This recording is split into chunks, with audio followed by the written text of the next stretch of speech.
France மக்களின் வாங்கும் திறனை மேம்படுத்த மொத்த சம்பளத்திற்கும் கைக்கு வரும் நிகர சம்பளத்திற்கும் இடையிலான இடைவெளியை குறைக்க வேண்டும் என்று நாட்டு நிறுவனங்களின் கூட்டமைப்பு கோரிக்கை விடுத்துள்ளது. மேலும் தொழிலாளர் மீதான வரிச்சுமையை குறைக்க வேண்டும் எனவும் கேட்டுக் கொள்ளப்பட்டுள்ளது. பிரான்சில் சமூக பாதுகாப்புக்கான நிதி நிறுவனங்கள் மற்றும் ஊழியர்கள் மீது மட்டுமே சுமத்தப்படுகிறது. இந்த முறையை மாற்றி 60 பில்லியன் யூரோ பங்களிப்பை மாற்றியமைக்க வேண்டும் எனவும் தொழில் வழங்குநர்கள் சங்கத்தின் தலைவர் பேட்ரிக் மார்டின் தெரிவித்துள்ளார். இந்த வரி குறைப்பு திட்டத்தின் மூலம் நிறுவனங்களுக்கு 16 பில்லியன் யூரோக்கள் மீதமாகும். அரசுக்கு 30 பில்லியன் யூரோக்கள் சேமிக்கப்படும். அதே நேரத்தில் ஊழியர்களின் கைக்கு வரும் வருமானம் 10 பில்லியன் யூரோக்கள் வரை அதிகரிக்கும் என்றும் அவர் குறிப்பிட்டார். பிரான்சின் தொழிலாளர் செலவு உலகிலேயே மிக அதிகமாக உள்ளது.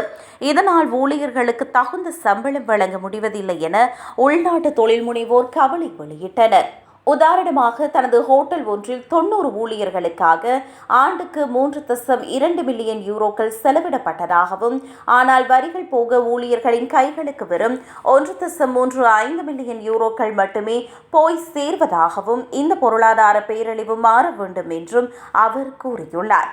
நிறுவனங்களுக்கு அரசு வழங்கும் மானியங்கள் மற்றும் உதவிகளை முற்றிலுமாக நிறுத்திவிட்டு அதற்கு பதிலாக தொழிலாளர் மீதான வரி விகிதத்தை பாதியாக குறைக்க வேண்டும்.